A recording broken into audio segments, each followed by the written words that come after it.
Hey guys, welcome back to the channel.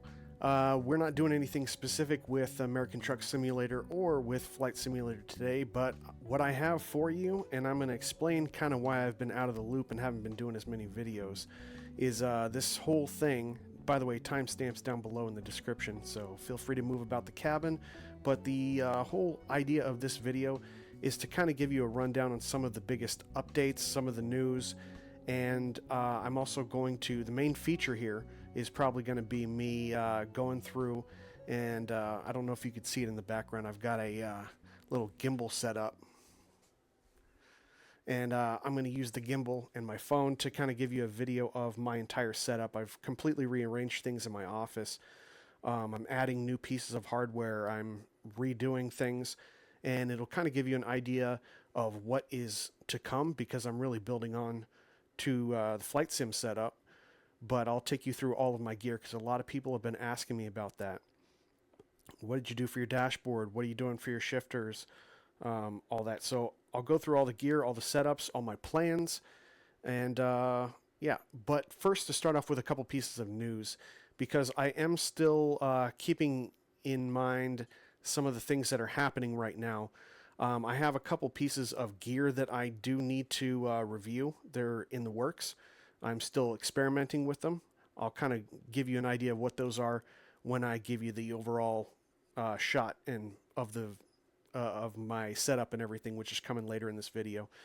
But one of the big announcements that I wanted to make, as many of you know, we do a monthly trailer giveaway, and we are still going to keep that in place. We already did our February one, and so for March we're going to be doing another one. But in addition to that giveaway, we have a completely separate giveaway, and Southern Skinning, who is the maker of the Moss chain floor trailer that I did a review for a couple videos ago, he reached out to me and said he wanted to do a trailer giveaway, as many as 2 a month. So we're going to treat that as kind of a separate giveaway. As you guys may know, with the other giveaway, I purchase it, so the money goes directly to the developer, and then you get the mod. But Southern Skinning has volunteered, is basically donating up to 2 versions of the Moss chain floor trailer per month. So we're going to do that as well. So we're going to be giving away as many as 3 trailers now. Thank you again, Southern Skinning, for doing that. Very generous, and it's a great trailer. So that is the first bit of news. Be on the lookout for that, because it's looking like the video that I'm going to have for this Sunday, I'm probably going to talk about that and do the first giveaway. I'll give you the information on Sunday, and then on Thursday, once everyone enrolls and enters into the giveaway, probably next Wednesday or Thursday, is when we'll actually give away that first Moss chain floor trailer by Southern Skinning. So keep that in mind. Besides that, yeah, I still have my eye on a lot of updates that are happening. We have Reforma just dropped a bunch of updates, so I'm absolutely going to be going through that, and we're going to check out the new areas of Mexico that are in the game now. And I'm also going to dive head in to Zmod's new physics mod. There's a lot of interesting things. If you guys have been watching Dan's channel, Goggles56, he has some great information, and he's running them through every truck. I talked to him earlier today, and we're trying to figure out if there's any way that we can figure out, just by maybe some of the files, or before just doing testing and jumping in every truck, is there a way that we can figure out whether a truck has an independent cabin model from the chassis where these physics are really going to kick in? Now, obviously, there's a lot more to the physics mod. There's a lot with the code. You can do the throttles and the clutch and everything play into it. The steering is a huge part, but it really is only going to be at its max if you can get with a truck where the cabin is separate from the chassis. They're independent of each other, and that way you have a lot more movement within the cab, a lot more leaning, a lot more lurching when you're coming to a stop and stuff like that. And if you are a developer, someone who is making trucks, maybe you can answer that. Drop it down in the comments. How can we tell, without just going through each truck and testing it out, if there is independent cabin and chassis? so that we know that that will work really good with the physics for Zmod's physics mod. I'm trying to put together a list is why I'm asking, because I'd like to be able to have some source that we can go to, just a quick reference and say, all right, I want to check out this physics, which truck works with it, and you can just go down the list and pick from it. So if you're a developer, how do I figure that out without just jumping in each truck and figuring it out? Maybe something in the files that I can look through to say, okay, that shows right there that there's independent cabin from the chassis. That's what I'm looking for. So yeah, anyway, with that being said, let's go ahead and get into the walkthrough of my hardware and my setup. Let's get into it. All right, guys, I think it's time we took a little tour. I'll show you what I've been rearranging in here, but just kind of a basic overview. I just have the phone on a gimbal right now. Here's the, it's a small office. There's a work desk. Got a shelf in back for various things. Some instruments over there, over here. And do mind the boxes in the background. I'm still shifting everything around. Haven't made the full conversion yet, but here's the dashboard. And custom made like button box and everything, the gauges and everything. And it looks like it's all put together all nice and neat, but let me show you what actually happens. Let me set this down here for a second. And if you take a look at the dashboard, you can see the dashboard looks like it's fixed on, but actually, for easier access to all the buttons and all the gauges and wiring, the dashboard actually just lifts off. So I can just set that down, and then I can kind of scan in here and show you what's going on. So there's all the wiring and everything. We punch in a little bit. We can see it's just, everything's running off of these arcade USB encoders. I have 3 in here, and looks kind of rough, but I have 2 in these boxes. I made those buttons on the left right there. I made them too big for the windshield wiper, or the window. So the window on the left works. The other one actually fell inside there. It still works, but I just can't get it out. And I had already screwed up and made another hole, so I got to redo this entire box. It's for the wipers, the windows, the ignition. This one is good for the lights. So in each box has its own USB encoder, and combined with the 3 in here, so I've got 5 total. And then you can see all of the gauges. I did a whole video on how I wire this in a wiring diagram, but I'm basically using sim projects for the main gauges. Using this main board right here for most of the gauges. I had to do one for the, this is an X27 board, also from Sim Projects, and I had to do that one for the speedometer, because the speedometer is actually an aftermarket one, and in order to get the information from about your speed, because it's a real gauge, it actually runs usually via coax cable in the back. This would be, this brass right here would be the coax cable going up to a GPS receiver. So you can put it in an RV, put it in a boat, anything you want.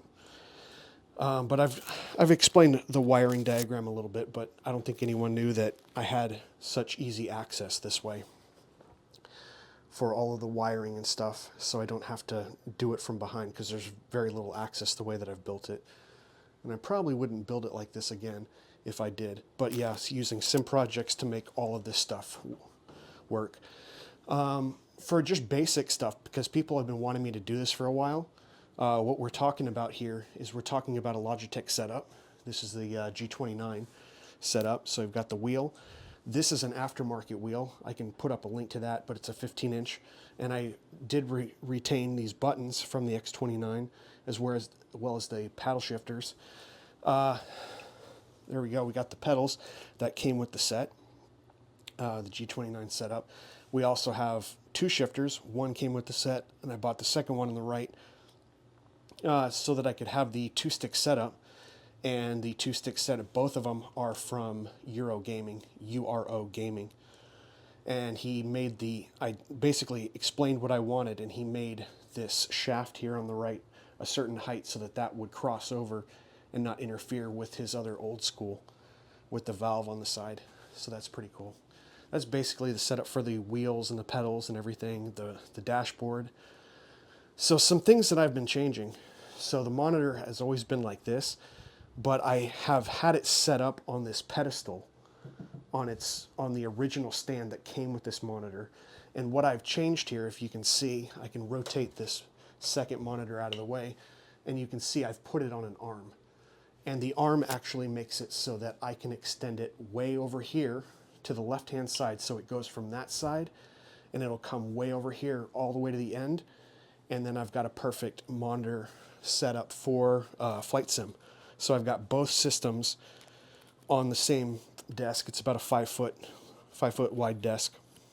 And that way I could take this monitor, swing it over, and I'll still have the same specs in terms of resolution and everything.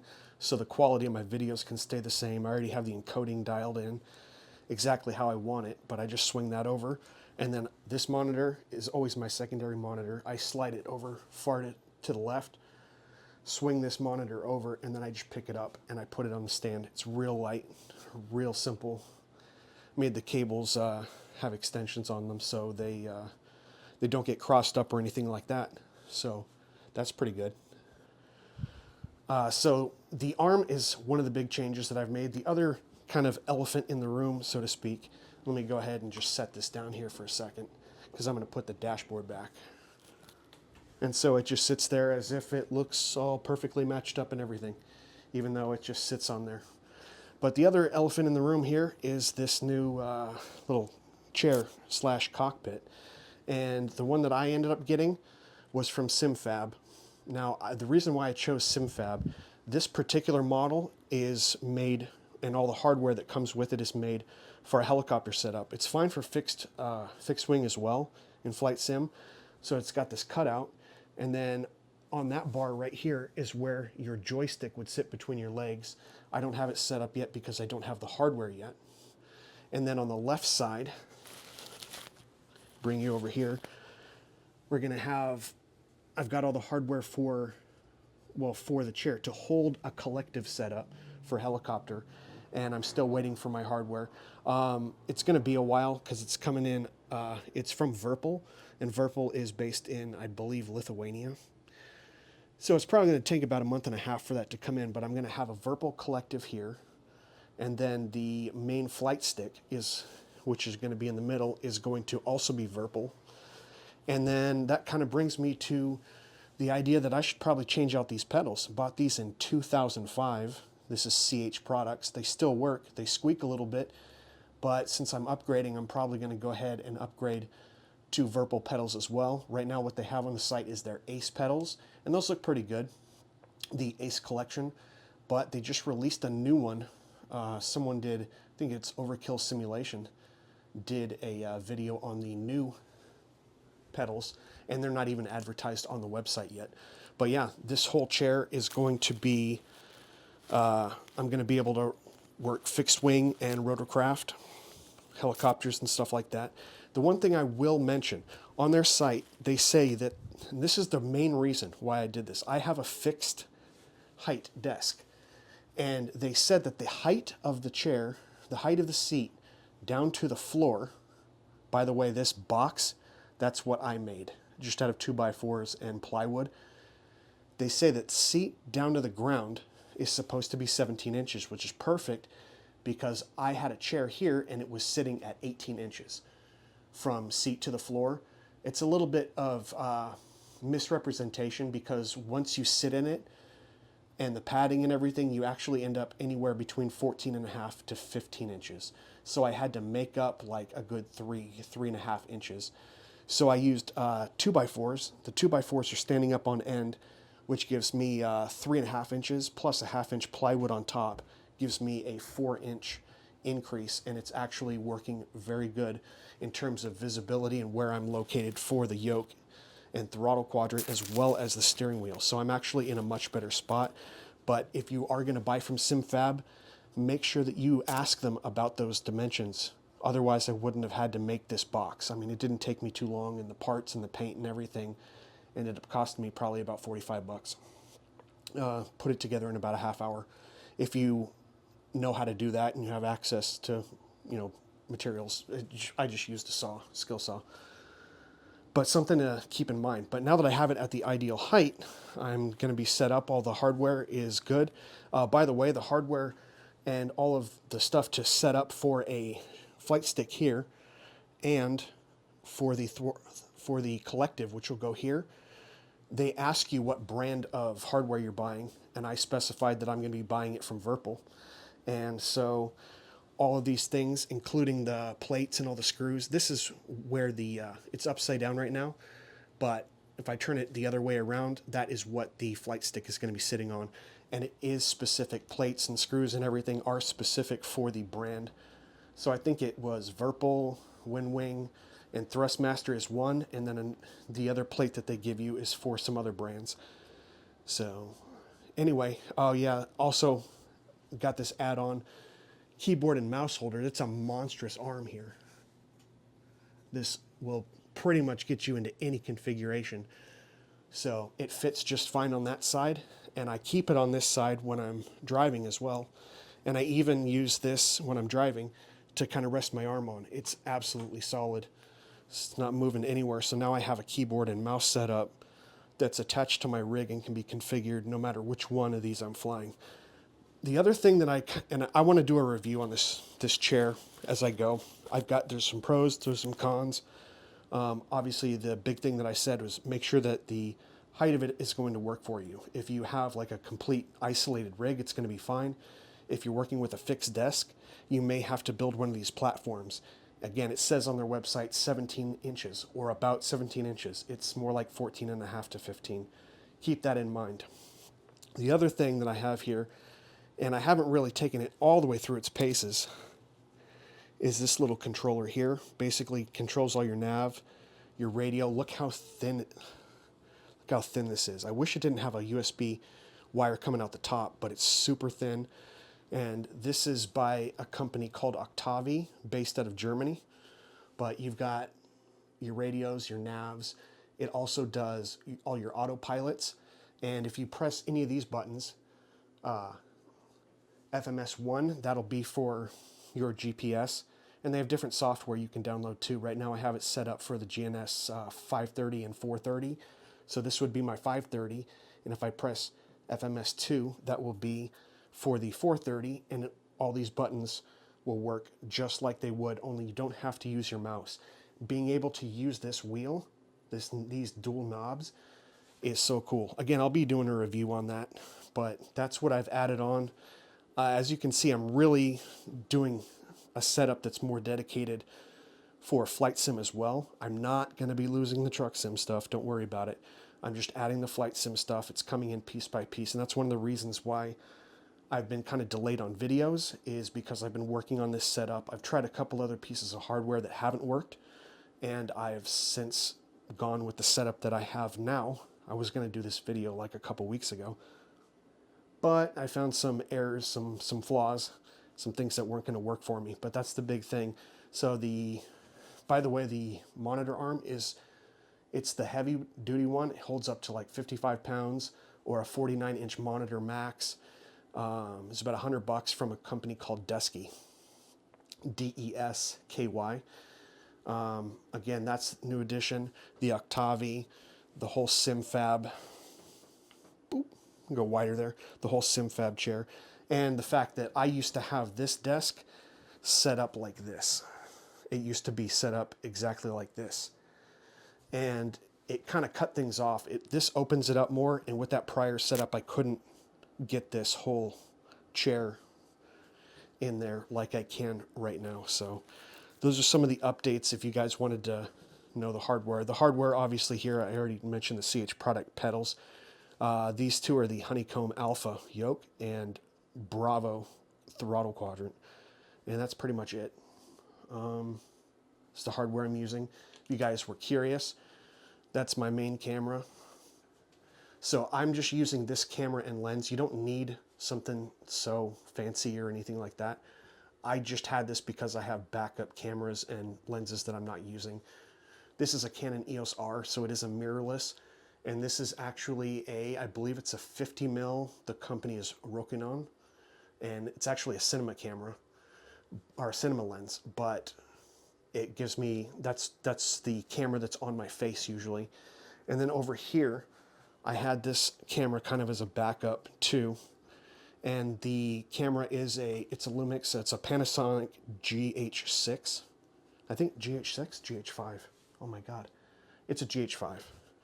Panasonic GH5, and the lens that I have on it, I believe, is a 12 millimeter, which in equivalent, if you guys know, equivalent to full frame, that would be like a 24.5, 25 millimeter. It's basically, actually, you know what? Yeah, because this is the wide one. This is a wide one, so it'd be like 25 and then 50 mil on that one. But that's what this is the camera that you see on all my shifter. Basically, it takes this angle right here whenever you see it in my videos. And the other one sees this angle right here, more or less, on my face, kind of the workstation in the background, and a little pad on the desk for the cat. He hangs out there sometime. I haven't really gotten him on video yet. He's a little shy, but that's a kind of a walkthrough of how I've got everything in the office set up right now. Office is pretty tight, actually. It's pretty small. It's only about 8 feet by 9 feet, but I've got it configured in a way that I think it's working for me, and I hope this answers your question regarding my setups, all the hardware, what I've done for the custom dash, including the improvements that I've done for the monitor stand, the monitor arm, the new chair, and of course the Octavi. So yeah, that's about it regarding my setup, and as it progresses, I'll keep you guys updated. All right, so there's kind of the walkthrough of everything that I did, everything, the setup and everything. Again, it's not finished, everything in my office, but hope that helped, because a lot of people have been asking for it, and I'm looking forward to doing all the testing and getting my new hardware, especially for the helicopter, the collective, and the flight stick, and getting that all good. Reviewing more on the chair, this SimFab chair that I have set up right now, as well as the Octavi device that I mentioned. But that's pretty much it. Again, I'm going to be going over Zmod's physics mod in upcoming videos. We're going to be taking a look at the updates from the Reforma map. And again, keep in mind, stay tuned, because this Sunday I'm going to make an official announcement about the first Moss chain floor trailer giveaway from Southern Skinning. Again, thanks to Southern Skinning for doing that. And thanks for watching along. If you like this video, give me a thumbs up. Consider subscribing and hitting the notification button if you haven't already done so. And I will see you guys on the next one. Take care.